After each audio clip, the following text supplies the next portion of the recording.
আসসালামু আলাইকুম। শুরু করতে যাচ্ছি নওরে ইশক পর্ব সংখ্যা ৩। লিখেছেন তৌরাঙ্গনা। শহীন বিস্ময় নজরে খানিকক্ষণ কেকের দিকে চেয়ে থাকে। এ লোক এসব কী বলছে? তার সাথে সাথে ক্লাসের বাকি সদস্যরাও যেন অবাক। শহীন ভার্সিটির শুরু হতে কম বেশি সকল টিচারের প্রিয় স্টুডেন্টের মাঝে অন্যতম। এর বেশ কিছু কারণ আছে। একে তো সে জাভিয়ান হায়দারে পরিচিত, একই সাথে যথেষ্ট নম্রভদ্র ও পড়াশোনায় মনোযোগী। আর সেই সুহিনকে নাকি আজ ক্লাস থেকে বের হতে যেতে বলেছে, সেটাও কিনা ক্লাসে কথা বলার অভিযোগে। এটাও কি বিশ্বাসযোগ্য? সুহিনের মতো সবাই স্তব্ধ হয়ে আছে বিধায় পাশ থেকে নিমড়ে বেশ সাহস নিয়ে দাঁড়িয়ে দীর্ঘকণ্ঠে বলল, সরি স্যার, কিন্তু আমরা তো সেভাবে। নিমড়ের কথা শেষ হবার আগেই কেকে পুনরায় কর্কশ গলায় সুহিনকে লক্ষ্য করে বলে উঠল, I said get out. Shahin বুঝে গিয়েছে এখানে আর হ্যাবলার মতো বসে থাকার অবস্থা নেই। যথারীতি সে আর কথা বাড়ায় না, চুপচাপ নীরাকে পাশ কাটিয়ে উঠে বেরিয়ে আসে। নিমরা যেন চেয়েও আর তাকে থামাতে পারল না। উল্টো এই কেকের উপরে তার ভীষণ রাগ উঠল।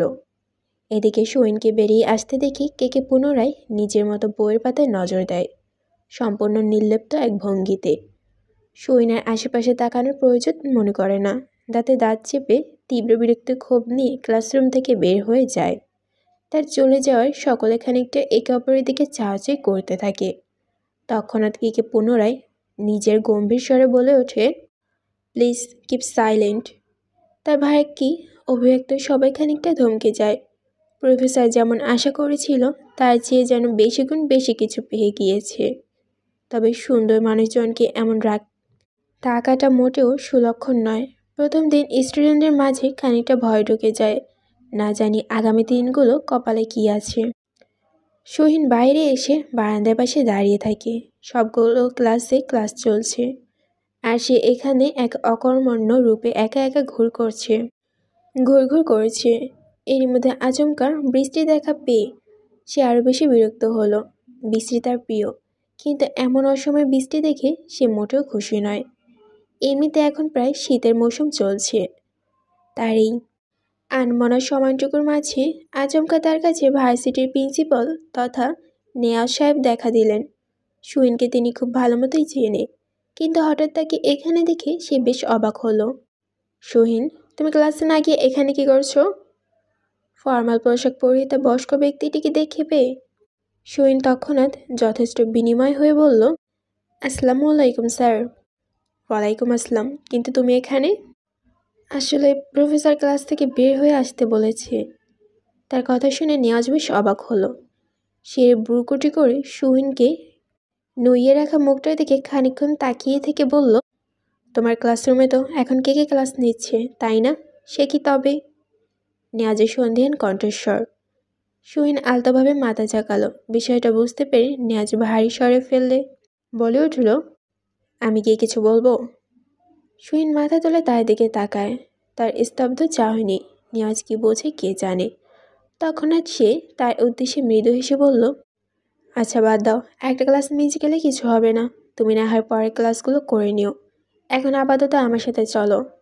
এমনিতেও একটা কাজ আছে, কাজের জন্য এদিকে এসেছিলাম, কিন্তু ওসব আপাতত থাক। নেওয়াজের বন্ধুসুলভ আচরণে সুহিন মুচকি হাসে। জাভিয়ানের সাথে তার বেশ পুরনো সম্পর্ক থাকায় মাঝে মধ্যে একটু একটু সুযোগ সুবিধা সে পেয়ে থাকে।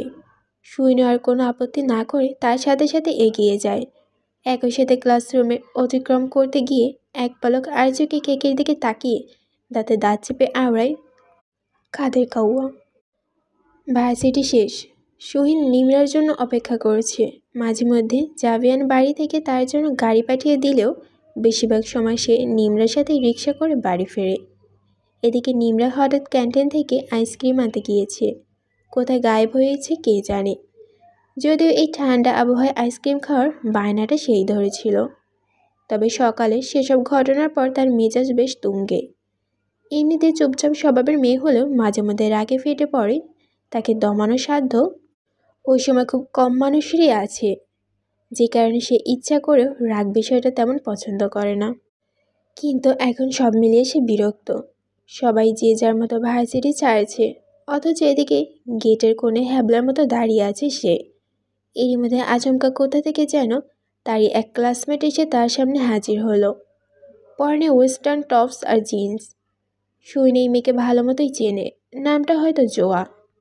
যথারীতি মেয়েটার ভাবভঙ্গি তার শুরু থেকে তেমন ভালো লাগলো না, এর জন্য সেভাবে কখনো কথাবার্তা হয়নি। কিন্তু হঠাৎ জোয়ার এমন উপস্থিতি তার খুব একটা পছন্দ হলো না। হাই সুহিন, ভালো আছো নিশ্চিত? জোয়ার কথায় সুহিন মৃদু হেসে আওড়ালো, জি ভালো, তুমি? কি বলছো, তুমি সত্যি ভালো আছো? আমি তো ভাবলাম তোমার মতো স্টুডেন্ট এই প্রথমবার কোনো প্রফেসর ওভাবে ক্লাস থেকে বের করে দিল, তাও কিনা তোমার স্টেপ ফাদার। বিষয়টা কেমন না? জোয়ার ভনিতা শুনে চোখ মুখ কুঁচকে শক্ত হয়ে এলো। কি বলতে চাইছো তুমি? আহা, রেগে যাচ্ছ কেন? আমি তো সত্যিটাই। দেখো, যা সম্পর্কে পুরোপুরি জানো না তা নিয়ে এসব অহেতুক কথা বলো না। জানি না বলছো? আমি কিন্তু অনেক কিছুই জানি। আর 10 লোকে যা বলবে তাই তো বিশ্বাস করবো, তাই না? তুমি তো জানো আমার বাবা কে। বিজনেসের সূত্রে জাভিয়ান আঙ্কেলের সাথে বাবার কিন্তু ভালো পরিচয় রয়েছে, যে কারণে কালসান বাড়ির কখন কি ঘটে তার টুকটাক খবর কিন্তু আমাদের কানেও আসে। সেদিনই তো শুনলাম বিদেশ থেকে মিস্টার কে কে চৌধুরী এসেছেন। তোমার জানা আছে কি জানি না, তবে সে কিন্তু ওখানকার বেশ নামি দামি রকস্টার, ব্ল্যাক ভেইন লিডার। আর কেউ না হোক, আমি তাকে বেশ ভালো করেই চিনি। আর সেই কেকেই যে আমাদের নতুন প্রফেসর কে কে, তাও কিন্তু আমি ভালো করেই বুঝতে পেরেছি। অবশ্য শুধু আমি একা নই, অনেকেই চিনেছে তাকে। তবে সে যেই সম্পর্কে তোমার বাবা, আই মিন সৎ বাবা হয়, তা আপাতত হয়তো আমিই জানি।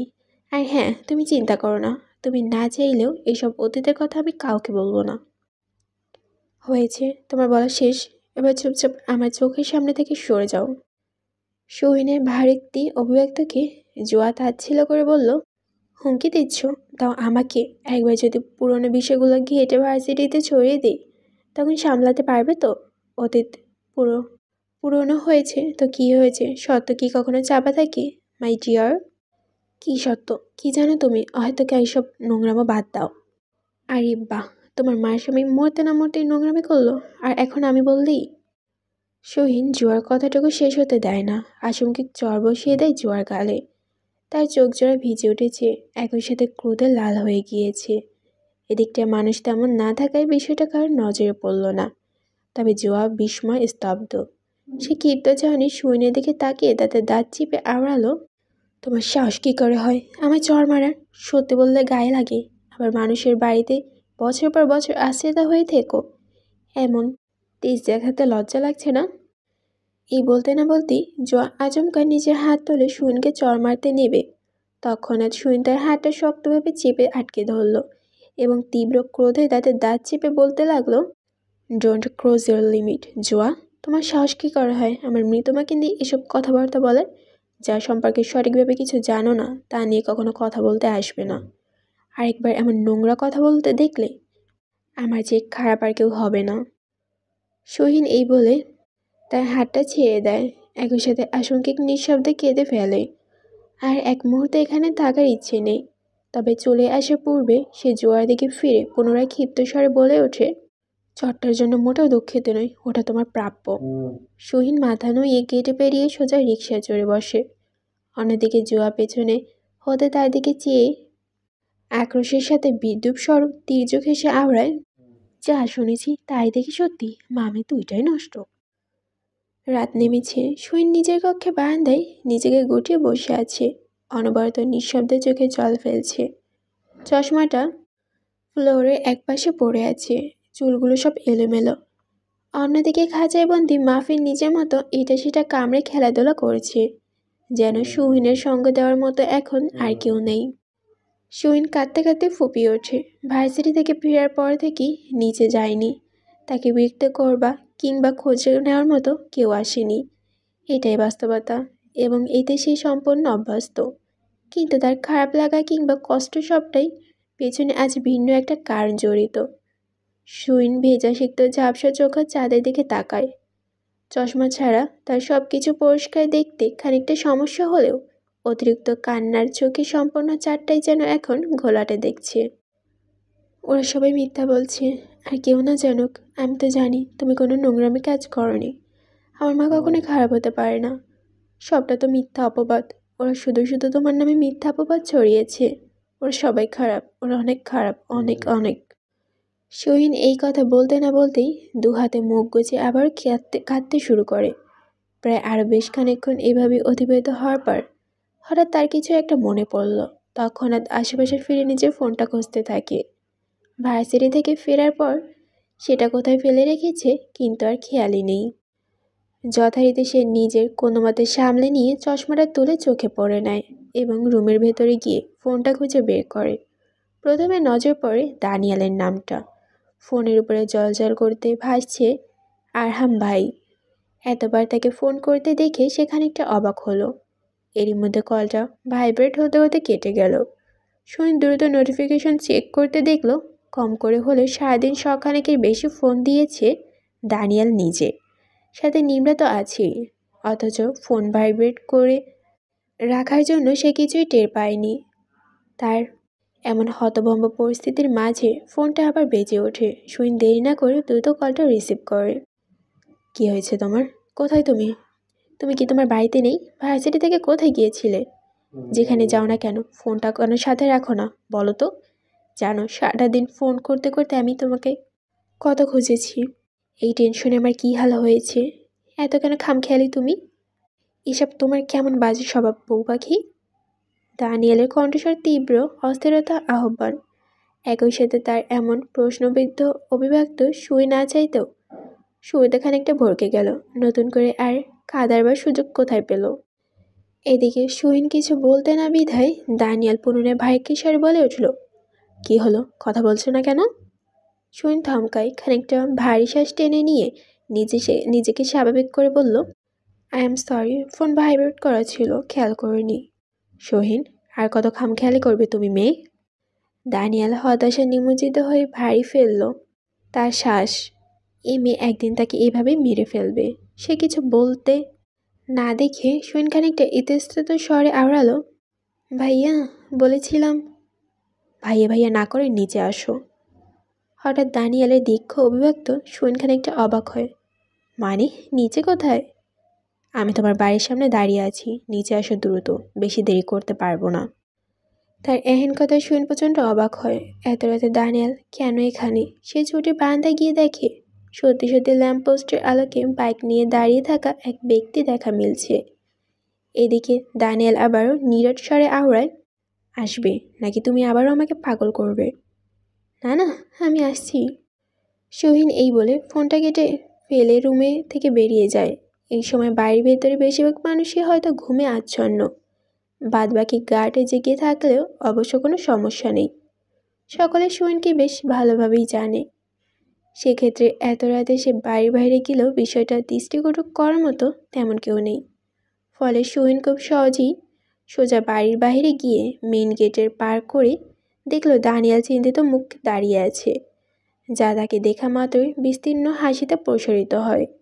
দানিয়ালের গায়ে সাদা রঙের জ্যাকেট ছিল, কিন্তু অস্থিরতায় ঘেমে গিয়েছে বিধায় তা খানিকটা আগেই খুলে ফেলেছে। তাছাড়া সবসময় পরিপাটি করা চুলগুলো বেশ অগোছালো এলোমেলো। সোহিন তার কাছে এগিয়ে যেতেই দানিয়াল থেকে পরখ করে খানিকটা বুড়োকুটি করে বলল, এসব কি, তোমার এই হাল কেন? সোহিন চুলগুলো সব এলোমেলো, অতিরিক্ত কেঁদেছে, ফর্সা গাল, চোখ মুখ ফুলে লালচে হয়ে গিয়েছে। সোডিয়াম আলোয় তা স্পষ্ট বোঝা না গেলেও কিছু তো একটা ঝামেলা হয়েছে ভেবে দানিয়াল পুনরায় দুশ্চিন্তায় পড়ে যায়। তবে এবার সে খানিকটা নরম সুরে সোহিনকে উদ্দেশ্য করে বলল, কি হয়েছে তোমার? কেঁদেছো কেন? বলো প্লিজ, কি হয়েছে? আমি দুশ্চিন্তায় কিন্তু মরেই যাব। সোহিন নিজের ভাবমূর্তি তাড়াতাড়ি সামলে নেয়, সবটা বলার কোনো প্রয়োজন নেই। তাই সে কথা কাটিয়ে দিয়ে স্বাভাবিক ভঙ্গিতে আওড়ায়, না তেমন কিছু না, বাবা মায়ের কথা মনে পড়েছিল তাই একটু। সোহিন থেমে যেতেই দানিয়াল নিজের সব ভাবনা চিন্তায় পড়ে যায়। সে পুনরায় সন্ধিয়ান স্বরে বলল, সত্যি বলছো তো? সোহিন মাথা ঝাঁকিয়ে বলে, দানিয়াল ভারী শ্বাস ফেলল। হেলমেটের বাইকের উপর রেখে সোহিনের দিকে বোঝানোর সুবিধার্থে তার দিকে খানিকটা এগিয়ে এলো। সোহিনের চুলগুলো আলতো হাতে গুছিয়ে দিতে লাগলো নির্লিপ্ত ভঙ্গিতে। সোহিন এতে কোনো সংকোচ বোধ করল না। অন্যদিকে দানিয়াল তার চশমাটা ঠিকঠাক করে দিয়ে বলল, বউ পাখি, তুমি তোমার বাবা মাকে অনেক ভালোবাসো তাই না? তাহলে তুমি তাদের জন্য এভাবে কাঁদছো কেন বলো তো? তোমাকে এভাবে কষ্ট পেতে দেখলে তারা কি ওপাশে ভালো থাকবে? তারা তো কষ্ট পাবে। এতটুকু বিষয় কি তুমি বুঝতে পারো না? সুইন নির্লিপ্তকার। তার কান্না থেমে গেলেও দানিয়েলের কথায় আশঙ্কায় ফুঁপিয়ে ওঠে। দানিয়েল ভারী শ্বাস ফেলে পুনরায় সুইনের থেকে দূরত্ব বজায় রেখে দুপা পিছিয়ে যায়। যাই হোক, বেশি দেরি করা হয়তো ঠিক হবে না। যদি এখানে তেমন কেউ নেই, কিন্তু এইসব বিষয়ে খারাপ লোকের নজর পড়লে অযথা দুটো নোংরা কথা বলবে তোমার নামে, তাতে তাদের মুখেও বাঁধবে না। এই বলে সে বাইকের উপর থেকে একটা বড়সড় বক্স এনে সুইনের হাতে ধরিয়ে দেয়। বক্সটা ছুঁড়তেই সুইন ঠান্ডা অনুভব করল। সে উস্কুক দৃষ্টিতে দানিয়াল দিকে তাকিয়ে আওড়ায়, এটা কি? দানিয়াল মৃদু হেসে নির্বিকার ভঙ্গিতে বলল, ভার্সিটি শেষে নিমরা নাকি ক্যান্টিনে গিয়েছিল আইসক্রিম নিতে। ও বলল ও খানিকক্ষণ দেরি হয়, আর আইসক্রিম নিয়ে আসতে আসতেই দেখে তুমি নেই। এতে তার রাগ করে চলে এসেছিল কি না এই ভাবনায় ওকে খানিকটা বকেছি। এখন তো মনে হচ্ছে ঘটনা ভিন্ন। সে যাই হোক, কয়েক রকম ফ্লেভারে অনেকগুলো আইসক্রিম আছে, পছন্দ হলে সব কয়টা একসাথে খেয়ে নিও। না না, আবার একসাথে খেও না, তাহলে ঠান্ডা লেগে যাবে, পাগলি মেয়ে। এই বলেই সুইনের সরু নাকটা 2 আঙুলের ফাঁকে আলতোভাবে টেনে দেয়। আচমকে এহেন কাণ্ডে সুইন খানিকটা ভড়কে গেলেও নিজেকে সামলে নেয়। অন্যদিকে দানিয়াল নিজের জ্যাকেটটা পরে নেয়, বাইকে গিয়ে চড়ে বসে এবং সুইনের উদ্দেশ্যে শেষবারের মতো আওড়ায়, আসছি, তবে নিজের খেয়াল রেখো। ফোন যেহেতু ইউজ করো, তাই দয়া করে ওটার খোঁজ রেখো, নয়তো এই আমি এক অভাগা তোমার এসব খামখেয়ালিতে একদিন ওপারে চলে যাব। এই বলে সে নিষ্পিকার হেসে একই সাথে সুইনের বিস্তৃত মুচকি এসে দেখতে পায়। আশেপাশে কেউ না রইলেও তাদের ওই মনোমুগ্ধকর প্রাণবন্ধ দৃশ্যটুকু বেশ খানিকটা দূর হতে আরও একজোড়া তীক্ষ্ণ চোখের নজরে পড়ে। কে নিজের কক্ষের বারান্দায় দাঁড়িয়েছিল, আঙুলের ফাঁকে ট্রাউজার ব্ল্যাক সিগারেট চেপে মাঝে মধ্যে তাতে টান দিয়ে ধোয়া ওড়াচ্ছে। পরনে কালো টি শার্ট আর ট্রাউজার, শান্ত তীক্ষ্ণ দৃষ্টি, চোখ মুখে কঠিন্য ছাপ, চুলগুলো বড় বড় মতো এলোমেলো, ভাবগম্ভীর্য কোনো হিংস্র গম্ভীর নেকড়ের মতো, তবু বেশ খানিকটা স্পষ্ট। তার মন মস্তিষ্ক কী চলছে তা কেবল সেই জানে। কিন্তু প্রতিবার সুইন আর এই অবগত ব্যক্তির প্রতি সূক্ষ্ম কার্যকলাপ যেন তার নজরে অগোচর হয় না, বরং সেসব লক্ষ্য করা মাত্রই তার পেশিবহুল হাতের শিরাগুলো অজানা ক্রোধে স্পষ্ট হয়ে ওঠে। চোয়াল শক্ত হয় অনায়াসে। হাত থেকে কখন যে সিগারেটটা ছাই ঝরে পড়ছে তা সে খেয়াল করল না। পুরো মুহূর্তটা এইভাবে সে অপলক দৃষ্টিতে চেয়ে থাকে। ড্রয়িং রুমের ডিম লাইটগুলো জ্বলছে, আশেপাশের মানুষের দেখা এবারও নেই। সুইন দ্রুত বক্সটা নিয়ে বাড়ি ফিরে আসে, নিজের রুমের উদ্দেশ্যে এগিয়ে যায়।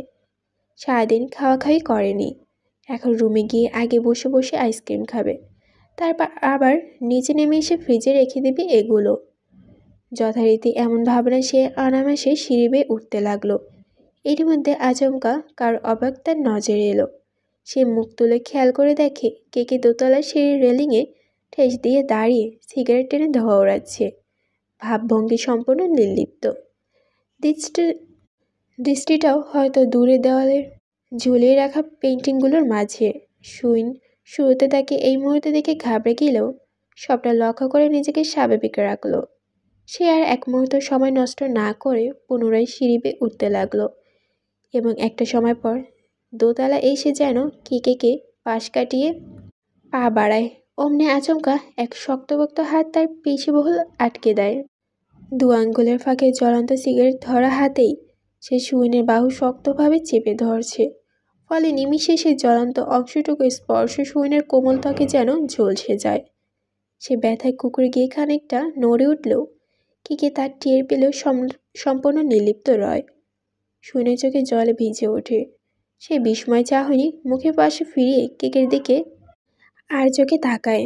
অন্যদিকে কেকেও এবার নিজের মুখটা তার দিকে ফিরায়, নিষ্পৃত শীষ বাজিয়ে ওঠে। যতটা না ব্যথায় সে কেকের শক্ত হাতে বাঁধনে কিংবা আগুনের উত্তাপের ছোঁয়ায় পাচ্ছিল, তার চেয়ে অধিক পরিমাণ ভয় ও সংশয় জাগলো কেকের সামান্য শীষ বাজানোর আওয়াজে। তার সঙ্গী তো ভীত মুখটার দিকে তাকিয়ে কেকের শীষ বাজানো থামিয়ে দেয়। একই সাথে তার ঠোঁটের কোণে ফুটে ওঠে অদ্ভুত এক তীর্যক হাসি। সে নির্লিপ্ত ভঙ্গিতে মৃদু হেসে রাশবাড়ি হাচকি স্বরে আওড়ায়, তুই আমাকে এখনো ভয় পাস?